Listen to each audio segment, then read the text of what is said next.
Ansarullah Bangla team এবং জামাত যোগ স্পষ্ট, অর্থাৎ জামাতের সদস্যরাই আনসারুল্লাহ বাংলা টিমের সদস্য।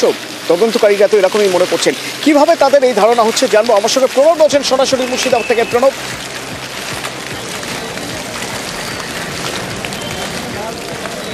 দেখো, জেএমবি জঙ্গি সন্দেহে ধৃত যে তারিকুল ইসলাম 10 বছরের সশ্রম কারাদণ্ডে তোমার ইয়েতে ছিল, বহরমপুর সংশোধনাগারে ছিল, তাকে কিন্তু আজকে আসামের এসটিএফ আসামের এসটিএফরা তারা আজকে সকালে আসে সেই তারিকুল ইসলামকে আসামে নিয়ে যাওয়ার জন্য কিন্তু রীতিমতনভাবে প্রথমে যে সংশোধনাগারে যায়, তারপর বহরমপুর জেলা জজ কোর্টে এসেছে এবং তারিকুল ইসলামকেও নিয়ে আসা হয়েছে। তারপর কোর্টে প্রোটেকশন করে বিচারকের অনুমতি নিয়ে তারা কিন্তু রওনা দেবে আসামের পথে।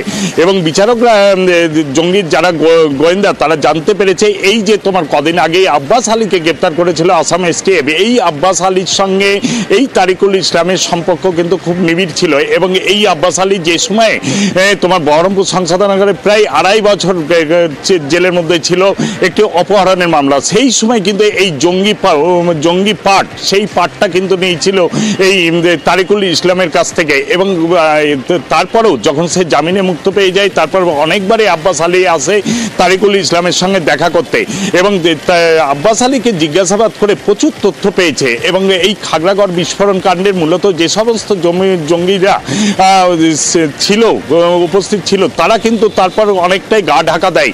এবং এই আনসারুল্লাহ বাংলা টিমের যে সদস্য নতুন করে যে মডিউল তৈরি হচ্ছে সেই সমস্ত জঙ্গিদেরকে আবার কাজে লাগানোর ছিল মূলে। তাই সেই কারণে কিন্তু তারিকুল ইসলামকে আজকেই তোমার আসামে নিয়ে রওনা দেবে। তারপর আব্বাস আলীকে বসিয়ে সামনাসামনি জেরা করে আরো অনেক প্রচুর তথ্য পাওয়া যাবে বলে কিন্তু গোয়েন্দারা মনে করছেন। অতনু, আচ্ছা, ধন্যবাদ।